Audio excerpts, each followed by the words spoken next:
computer or request. Good evening.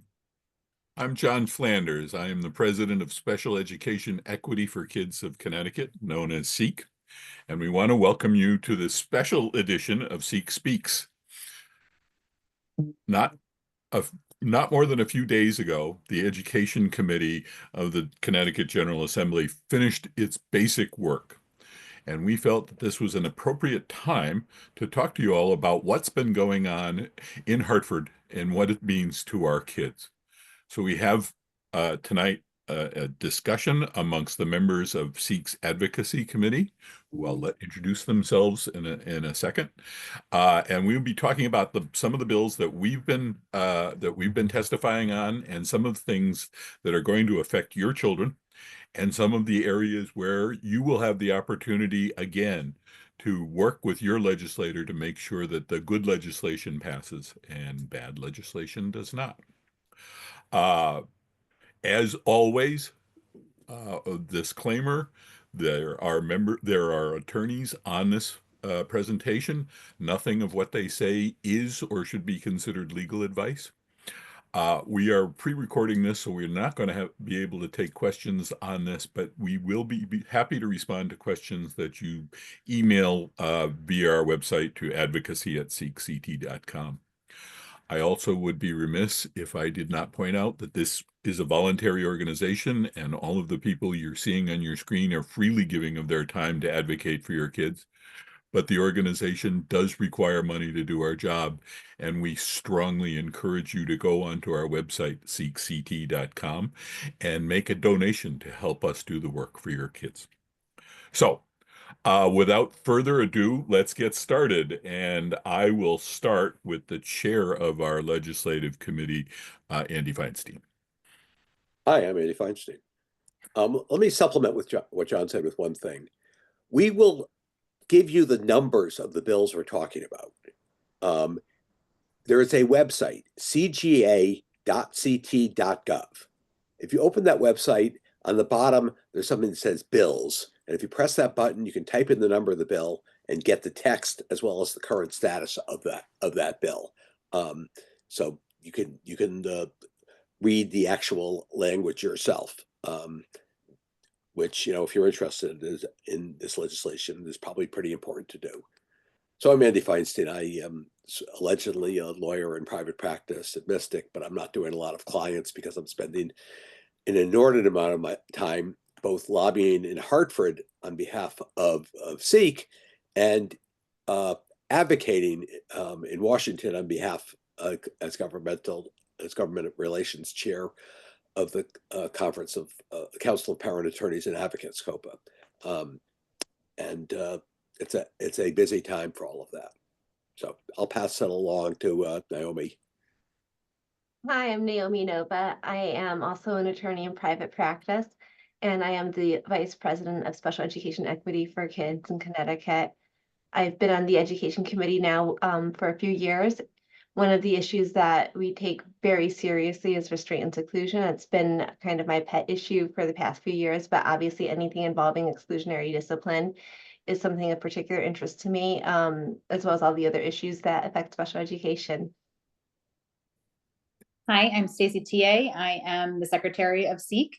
I'm also a professional special education advocate.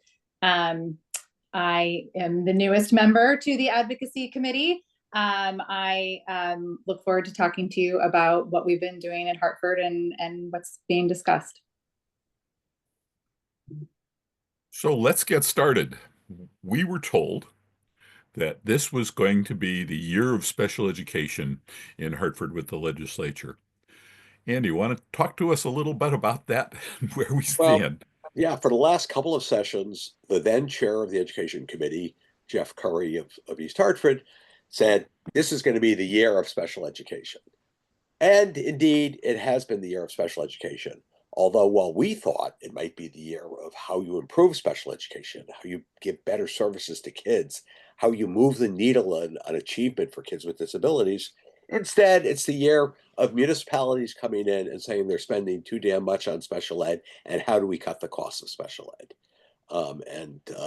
That's been the focus of so much of the discussion, and we spend a lot of time telling folks that IEPs are developed in conjunction between school and families in order to provide a child with a free, appropriate public education, and that once the IEP is set, those are the services that need to be delivered.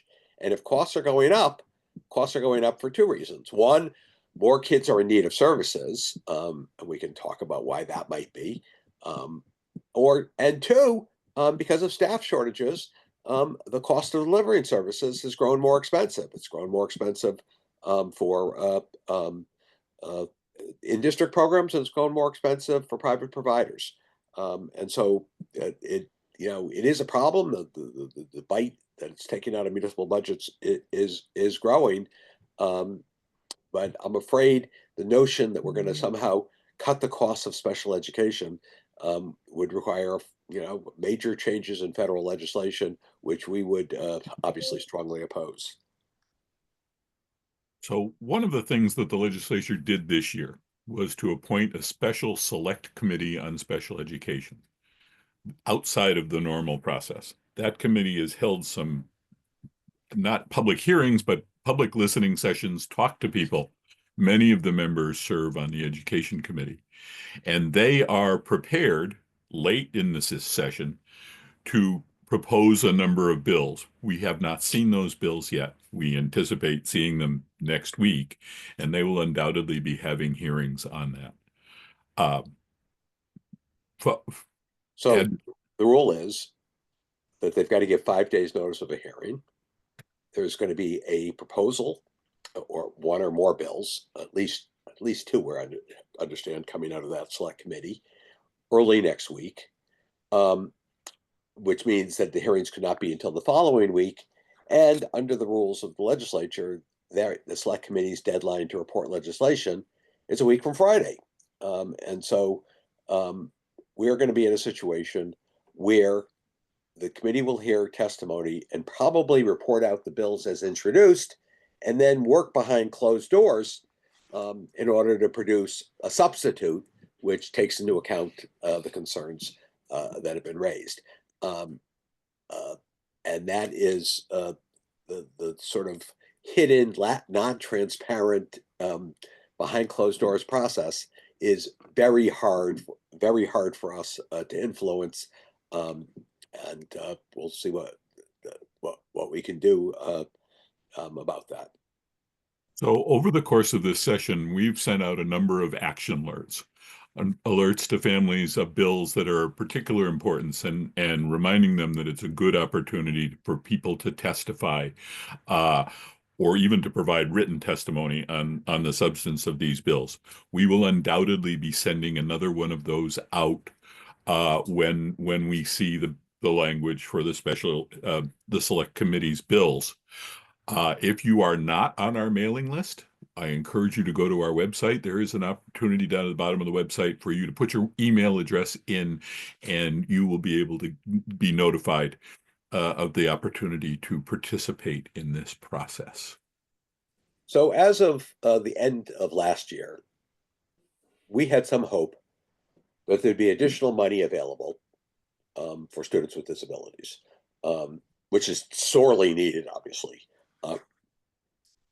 Now, because of real and threatened federal cuts in federal funding, the governor has been, and the leadership has been very clear that no, there's not going to be any money for any new starts. That the money, any money that's available, and there is plenty of money in the state's rainy day fund, is going to go to backfill for loss of federal funding, and so it's looking pretty bleak on that front.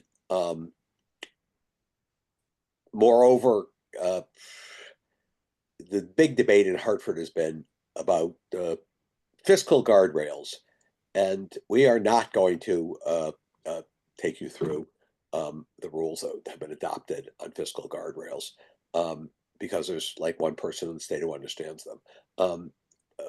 But what it does mean is that the governor, who proclaims himself a fiscal conservative, is being quite rigid in terms of not taking any of the surplus money that's out there and using it to augment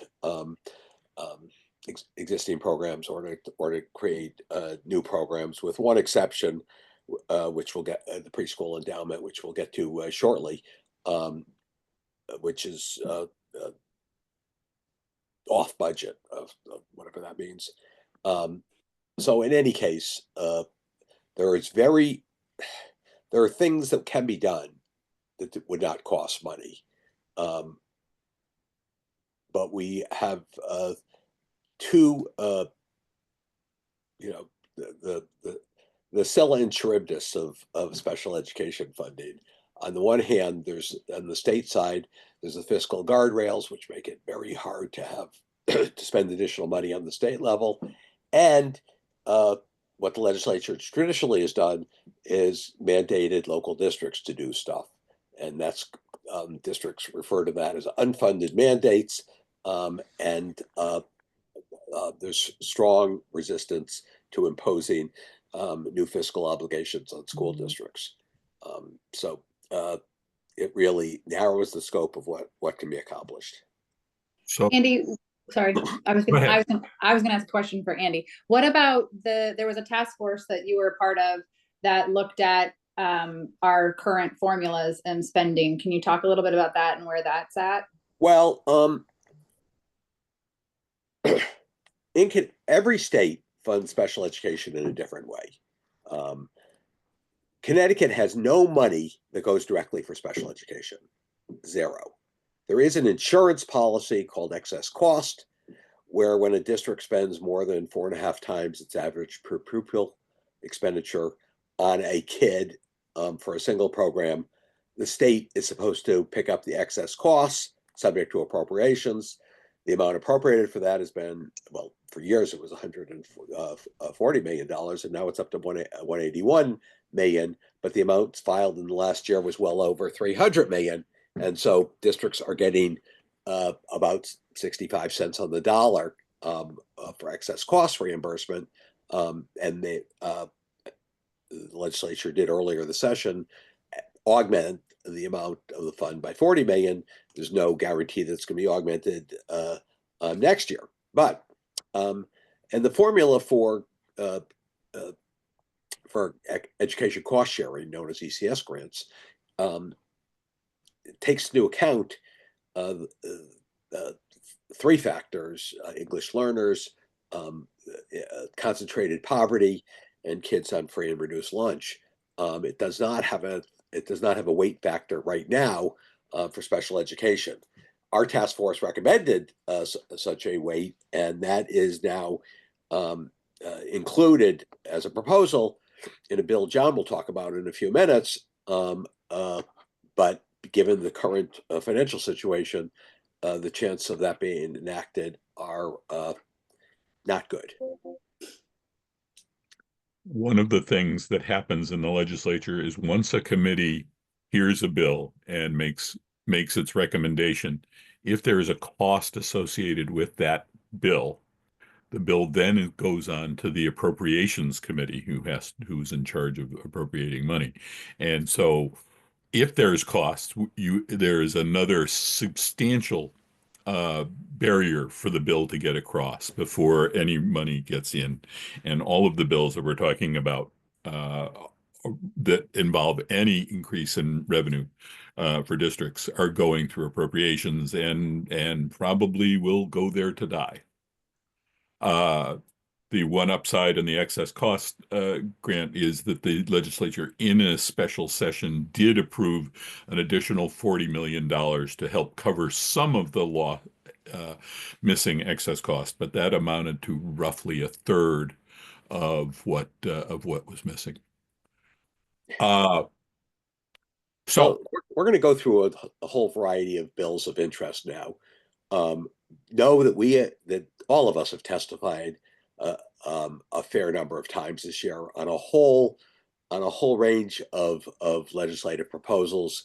I think it is accurate to say that we are overextended, that there's too much going on. But on the other side of that is we are well known in the Capitol, and our opinion is at least sought, if not listened to, in so many of these things. And so some, as we go through the list of I guess 11 different bills now, some are good improvements, some are bad, some are mixed, and we'll just go through there. In terms of your involvement, we will send you action alerts on things that are pretty clear and you can take a pretty clear stance on. We are not expecting you to sort of learn the nuances of each of these issues, although there's going to be some nuance in our discussion going forward. So I'll get us started. Senate Bill number 1 is a big bill. It's about 66 pages long. The piece of that I think that I'm most passionate about is the literacy districts. The portion that they're talking about is an expansion on an already existing law from 2022 that gives the commissioner authority over districts that have been identified that are struggling in literacy, and has specific things that they need to work on to help kids be able to read. In addition to that, the commissioner can give grants for literacy, for training for staff, programs, decodables, all that. So what we have testified about is that we are very much in support of the science of reading and making sure teachers are adequately trained in the science of reading, and they have all the tools that they need to support kids and teach them how to read. Note that it's SB1. Yes, the I said SB1 Senate bill. is the leadership bill in the Senate. Yeah. HB 5001 is a leadership bill in the House. So this is a bill that is very likely to become law in some form. Okay, the next is a governor's proposal, and the bill number is 1244. It contains 2 primary sections. One, setting up a tuition fixing or rate setting provision for all private providers. And the second part is a small fund for the development of in-district programs to reduce the need for placing kids in private programs. We have some substantial problems with the rate setting provision. I mean, it's extraordinarily complicated to do. We've seen some fairly troubling results in both Massachusetts and New York with rate setting.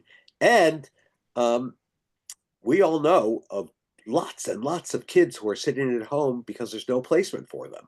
And if something is done to reduce the availability of private placements, that's just going to make that situation worse. This is a bill of extraordinary controversy and maybe one of the more controversial areas to come out in this area. I testified before the Appropriations Committee last week, was it? I don't know, last week.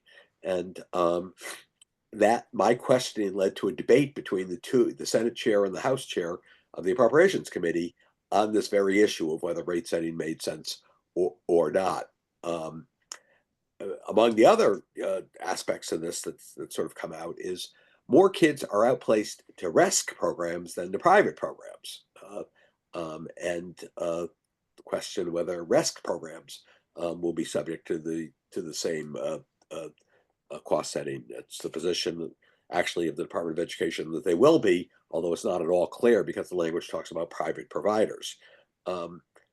Further, every district I know hires some private providers to provide speech or OT or whatever because they don't have enough staff to meet the needs in district, and they would also be subject to price setting. So the idea is that the Department of Education would have a year to come up with its price setting formula, and then immediately be implemented thereafter.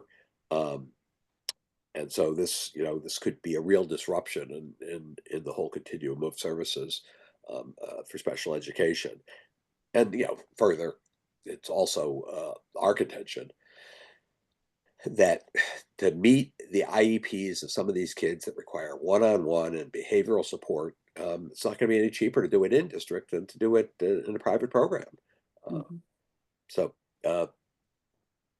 that's and I guess finally, the big issue for a lot of people and for us too is what's the quality of these programs? What kind of service are we getting? And that ought to be the real focus, that we're demanding quality educational services, both by in district and out of district placements. Moving on along, bill number 1511 is entitled A Bill Concerning Disconnected Youth, which is an interesting title.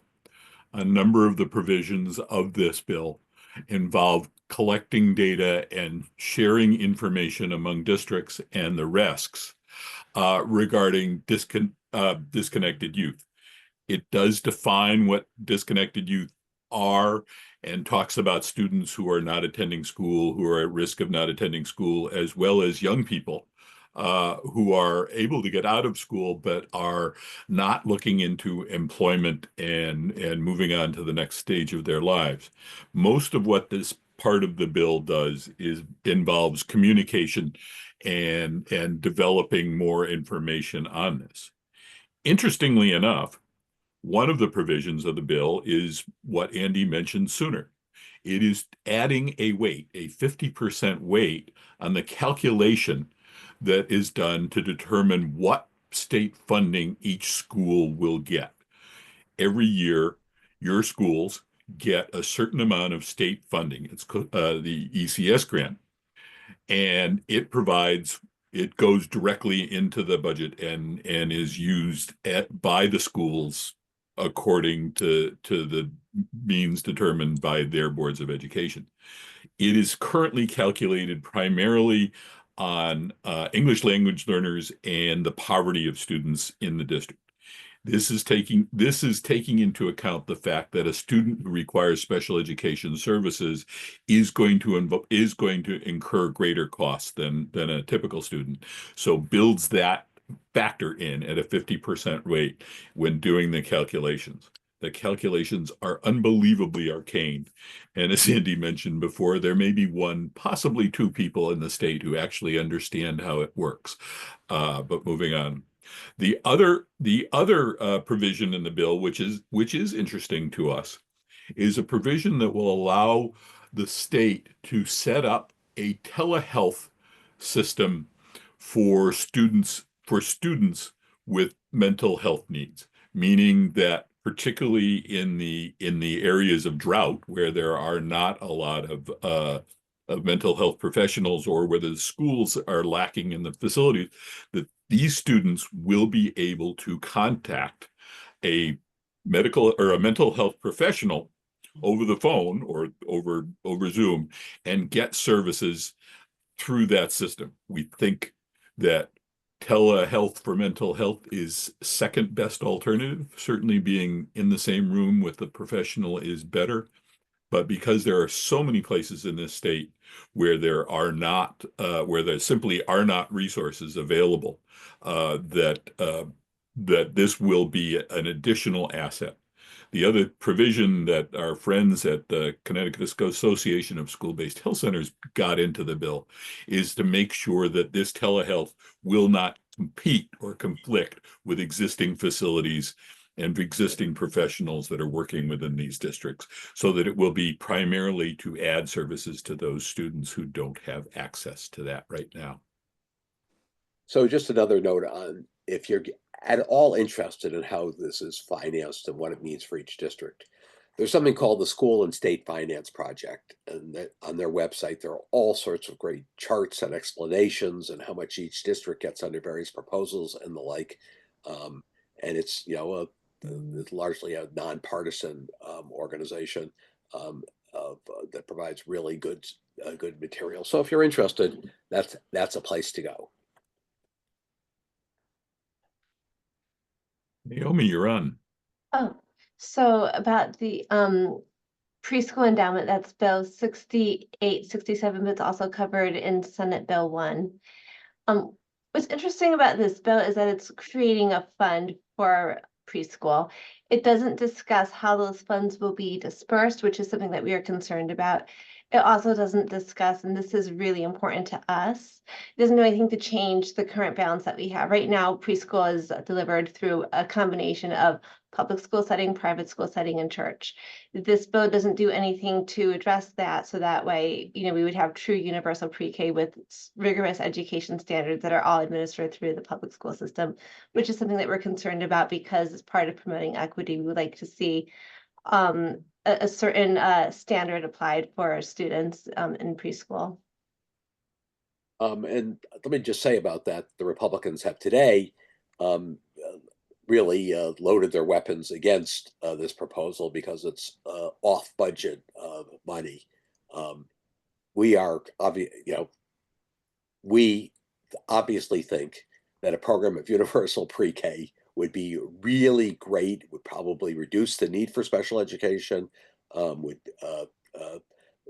deal with a huge number of issues out there.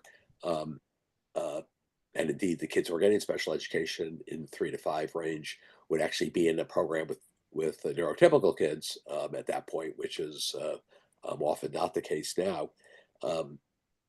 So, this is a move in the right direction, but it's not as big a move as we might like. And Andy, just for the parents at home, when you say off budget, that means that the governor, correct me if I'm wrong, he presents a 2-year budget and it's voted on, and this is not a year he's presenting a budget. So he's already set his budget, that they've already voted on it. And the reason that the Republicans are saying they're not in agreement with this is that it's not a budget year. Is that correct? Is that what you mean? No. No. All right then. Not at all. What it means is that Connecticut would be establishing a trust fund run by the state that would provide monies to preschool providers. That money would not go through the typical legislative budgeting process. So it would be less in control of our elected officials. So then And it also means that the fiscal guardrails do not apply to it. That's the key factor. Well, that's what I was looking for, is why is the on budget, off budget important for the Republicans? It's important for everyone. But yeah, it has to do with, to the extent that we have fiscal guardrails, which were necessary because we spent many years spending money without any regard to funding retirement programs, for example. And, it's been critical for our bond rating and for our tax base in the state to have those fiscal guardrails by having this huge trust fund being developed outside the fiscal guardrails, undermines that whole discipline, which, in many ways has been very important for the state. Yep. Next is Bill 6923. It's about banning smart devices in schools. Many people probably in their own districts already have seen their Board of Educations start their own policies on this. Our concerns with this is that many of our students with disabilities need their devices for their implementation of their IEP. Additionally, even medically, some people, like people who have diabetes, need their iPhone. There's apps on their iPhone that are connected to their pump and give them data. So it can be a life or death thing. So we wanted to make sure that there was provisions and protections for students who need their devices at school if all the schools are banning IEP or iPhones and iPads. So. And the bill barely requires each district to have a published policy on smartphones. It is not a statewide ban necessarily. Yep. And then the next one, this one we did do a call to action on, Bill 7076, the exit age. And we appreciate everybody who did reach out and write to the Education Committee and their legislators. We got feedback that several people did, and that it did make an impact. Unfortunately, it wasn't enough of impact, but the bill currently, if you turn 22 in September, you get to finish your education until the end of that school year. This bill would change that to when you turn 22, that's it, you're done. So if you turn 22 in September, that's it. And so we strongly opposed this. And again, once again, we appreciate your response to our call to action. Unfortunately, it did pass education, and we will probably be asking for more call to action as it moves forward. The key factor there is the effective date is July 1st of 2026, Yep. not 2025. So it affects kids who I guess are 21 now, not or 20 now. So there is some lead time on it. Just to point out, we had over 70 parents submit written testimony on this bill, which is a very significant number, and should have been sufficiently influential to kill the sucker, but no such joy. You're on again, Naomi. Yes. So Bill 7217 does a number of important things. First and foremost, it does provide additional protections, especially to our youngest children who are facing suspension, so that now they cannot receive an out-of-school suspension unless there is a hearing and it's determined that their behavior has caused serious physical harm. It also requires that they receive services that are trauma-informed. In addition, 7217 also provides additional protections for older students who are expelled or facing expulsion, that they have to continue to receive education, even if it's their second expulsion. So these are some really important things that the bill does.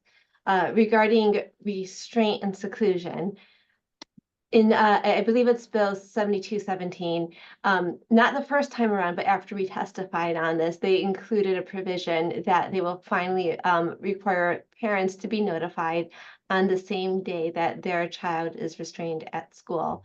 Under the current law, a school district has 24 hours to do it. Something that we have been hammering for years before the legislature is that 24 hours is simply not enough time, because that allows for a student to come home completely dysregulated. If the student's nonverbal, the parents might not know what happened, what's going on, what's triggering their child. Parents are not in a position to debrief with their child or to assess whether or not they feel that their child is safe returning to school the next day. And so it's, we've always felt that it was critical that if there's an emergency at school, and certainly restraint is something that's only supposed to be in an emergency circumstance, that parents be notified on the same day as any other parent would be notified on the same day if there were an emergency in school involving their child. So that language is finally incorporated into a bill, and we are very hopeful that that will become law. You're up again. Still you. You're still on. Tell me, I've gotta have my run-up show a little bit closer to me. It's on a different screen, so keep trying to look. Thank you, Andy. Crisis response drills. So, we know how trauma-inducing current crisis response drills are, especially our state's unique history with mass shootings.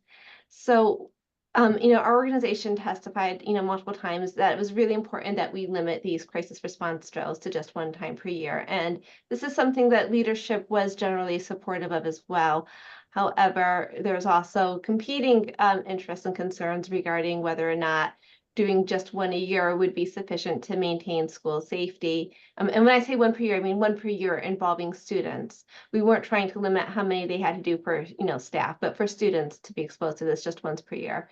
So there was a lot of compromise that went into this legislation. Most importantly,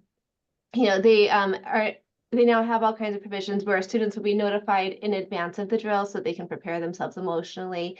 The drills now can be integrated into students' IEP or 504 accommodations to take into account, their disabilities and how they might be affected by these particular drills.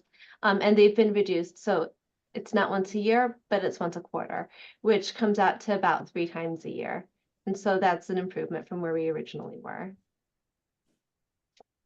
Am I up again? Nope. No. Okay. Next it's me.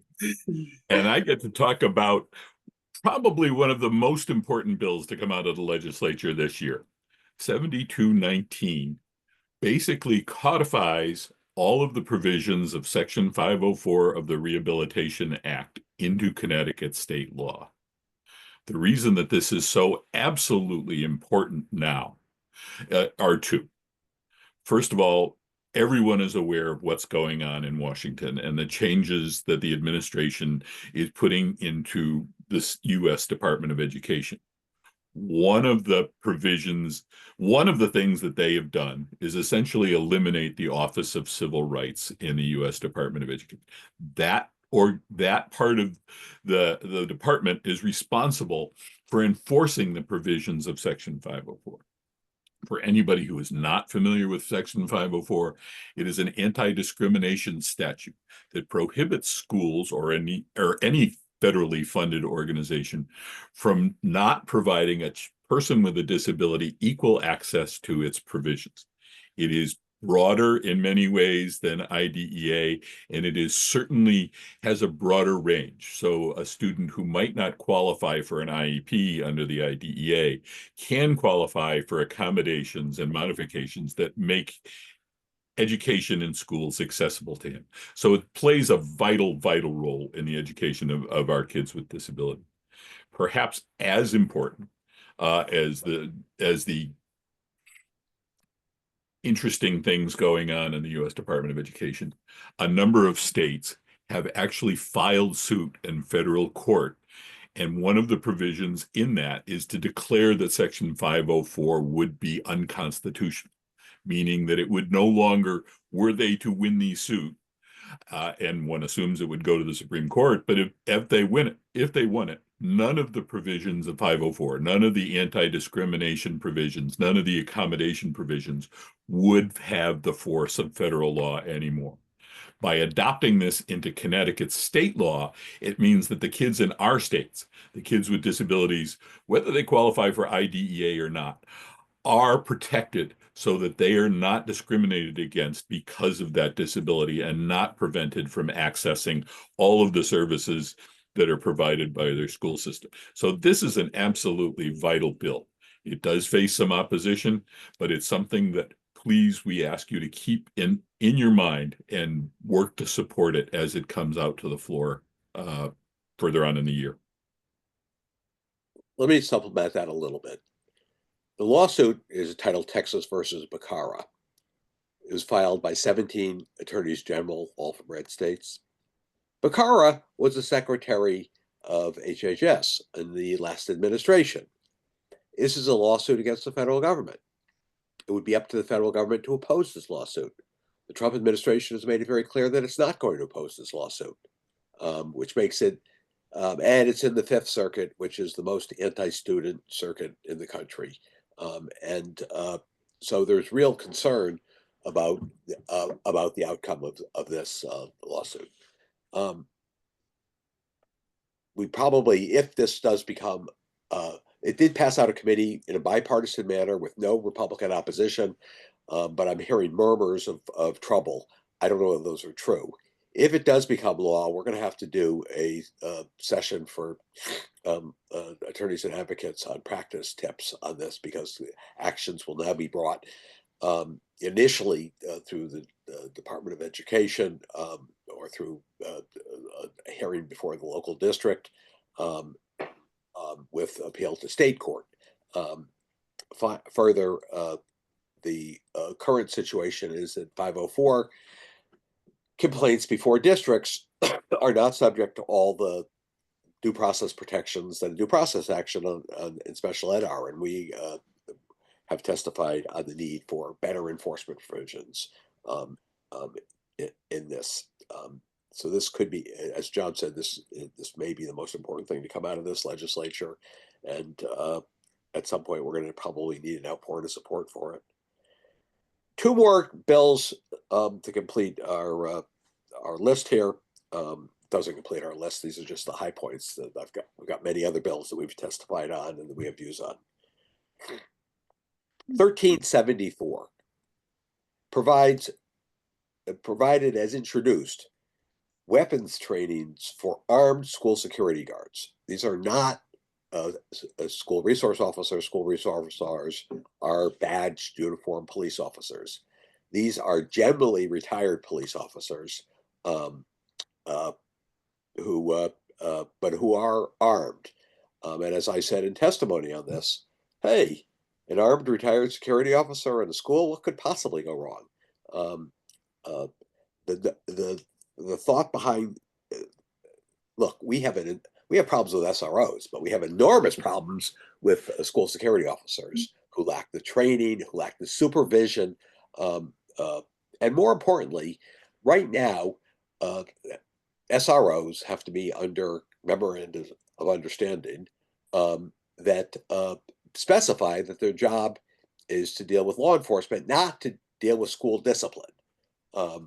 There is no such protection on school security officers, and there certainly needs to be. Indeed, the whole idea of school security officers where they were supposed to be there to protect the school from outside intruders, and that's not what they've been used for.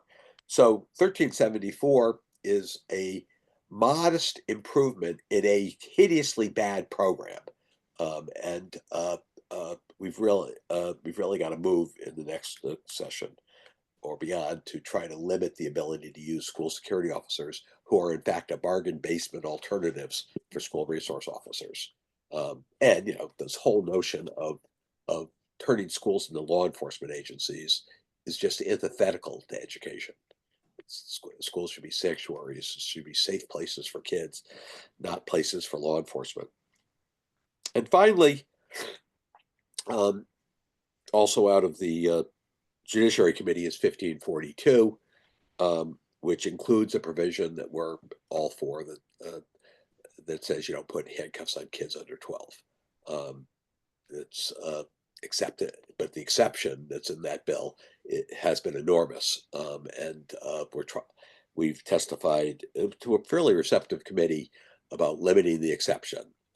Obviously, there could be cases where you do need to physically restrain a younger child, but those should be really the exceptional circumstances. So that's the list of sort of the big pieces of legislation. We are now, here's how, okay, this is sort of Connecticut Legislature 101. There's a session called the long session, which is this year, which has to adjourn by the first week in June, and allows for legislation in all areas. That's followed next year by what's known as a short session, which is somewhat shorter. It's supposed to limit the scope to just making adjustments to the budget. Now that is, of course, a complete fiction, and legislation of all sorts is going to take place during next year's session. What happens, both long and short session, is that the first couple of months are frenetic with hearings, bills introduced. We track hundreds of bills. We testify on all sorts of them. We have meetings with key legislators, and then we go into a period after committees are required to report out their legislation, which is passed for education and which will pass for the select committee in 2 weeks, where everything happens behind closed doors, and the general what generally happens is that we have a whole series of controversial bills that are pushed off until very late in the session, and at that point the leadership says we don't have enough floor time to actually consider that bill. And so there's something called the screening committee, which works to determine what gets to the floor, and when it gets to the floor, if something is all generally agreed upon, bipartisan, it can come up fairly early and will pass fairly quickly. The more controversial bills are going to get pushed to the end, and frankly, the big issues, only a couple, 3, 4, are going to be allowed the floor time to go forward. We have unlimited debate both in the House and the Senate, and so a strong Republican opposition can kill any bill that's out there. And so, what we do in the next month and a half is try to stay in touch with our friends up there, both the legislators and staff, and try to figure out what's going on and where we can influence it. So then the question becomes, what can you do? We're up there working all the time, but we can't carry this load all by ourselves. We need to have input from parents, from educators, from our partners in this process who are saying the same things. One of the things about the legislature is your representative and your senator is going to listen to you way more than they're going to listen to me. And in one of our most recent trips, my state representative stopped me and said, "John, you didn't call me to talk about the bill to increase the excess cost funding on it. So I voted for it, but I'm surprised that I didn't hear from you." And that was absolutely a mistake on my part. You as parents, you as people who are on the ground who understand what's going on, have the opportunity to carry real influence with the people that you vote for, who are representing. If you don't know who they are, it's easy to find out. Andy pointed out at cga.gov, one of the buttons on there is find your legislator, and you put in your town and your address, and they will tell you exactly who it is that you should be talking to, and you will get contact information. They want to hear from you. They really do want to hear from you. So absolutely get in gear and look at these bills. Yep. Other thing, And they do respond to you, and they do take your stories and talk about them when they're on their various committees. And so it is really important to give them your stories and your perspective. So there was I was at a hearing it was appropriations last week, and somebody witnessed before me started talking about what he loved about Connecticut, and the chairwoman thanked him for that and was really appreciative. So I got up and started saying that one of the really great things about Connecticut is the state legislature. Now it came across as serious sucking up. That's okay, but it was in fact true. Because it was. These guys are accessible. They're knowledgeable. They're not as knowledgeable as we'd like them to be, but that's our job. They are conscientious. They work hard for very little pay, and they want to hear from their constituents. Not obviously to get reelected, but also because they take their job seriously. And that's not true in every state, and it's certainly not true in the federal Congress, where you to get face time with a senator means a very large contribution usually. So take advantage of it, and that's true both for the state assembly and the state senate. You have one of each for each district. And they are glad to hear from you. You can, they have the emails, they have websites, you can reach out to them. Many of them list their phone numbers, and they have they have town hall meetings, and so that's it's not something to be missed. We're gonna do what we can to point out where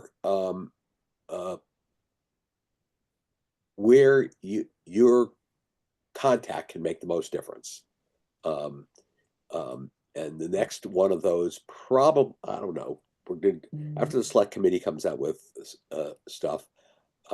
Hopefully, there's some things that we can ask you to call and say, I really support this. And I'm afraid there may be things that we're going to ask you to call and say, this is a real problem. But if you'd like to learn more, Seek makes a point of putting our testimony up on our website so you can see what we've talked about the various bills. The legislature, for every public hearing that they have, publishes all of the testimony, both written, and you can on the CTN network or the General Assembly's YouTube see all of the hearings, some of which are interminable. But you can learn a great deal more about these bills by doing a simple amount of research. Hear what your fellow people are saying, hear what educators are saying, hear what the opposition is saying. And obviously, if you have questions, our job is to be working and advocating for your kids. And we do that best when we know what your input is. So please feel free to go to our website, leave us messages, ask us questions. We will try to get back to you as quickly as possible with answers, and we take everything that we hear into consideration as moving forward. Yes. And you can also engage us on social media. Absolutely. Thank you. That should conclude our program. Thank you very much. I would be remiss if I did not point out that the regular monthly version of Seek Speaks will be held on April 24th, and it will be a discussion with the folks from some of our RESCs, so that parents and families can learn how the RESCs operate. In addition, we will have a discussion coming up on what date, Andy? Well, I am interviewing former Secretary Miguel Cardona on Monday, the 21st. And I guess we'll post that evening. We'll see how that works out. All of Seek Speaks are available on our website, so feel free to go look, find a topic that interests you, and enjoy learning about what we've had. Thank you very much.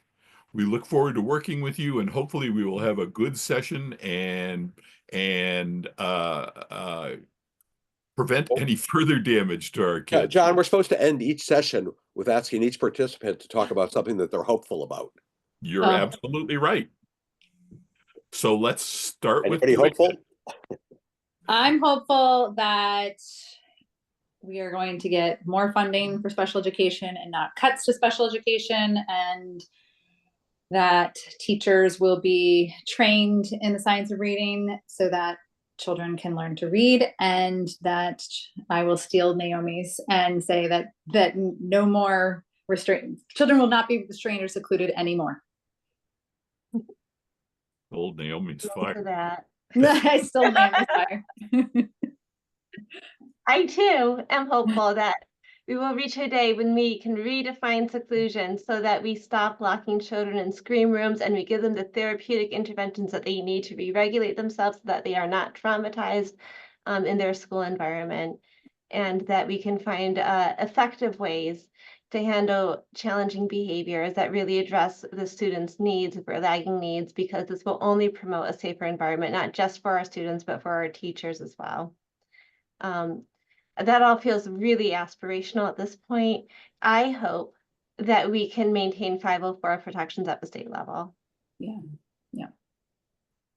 You want to go next, or shall I? You go next. What makes me hopeful about this process is, although a lot of the attention has focused on money, the state has taken steps to really consciously look at special education. The fact that they've appointed a special select committee to work on this says hopefully volumes. It's clear that we won't get everything that we want, but it also seems clear that the subject is in the public eye. And it's something that we are going to be working on. And there is good legislation that doesn't just involve the money, that involves the needs of the children and what we can do to improve things going forward. Well, I'm more, I guess, realistic than these guys. Come on, 504 is realistic, Andy. Yeah, My 504 goal- is realistic.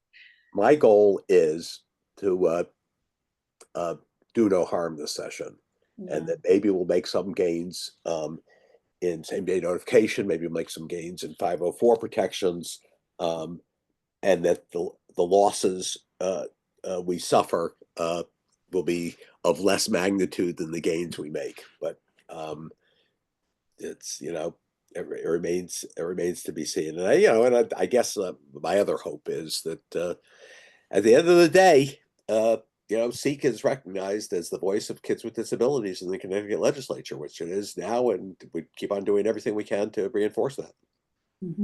And we count on you to help us.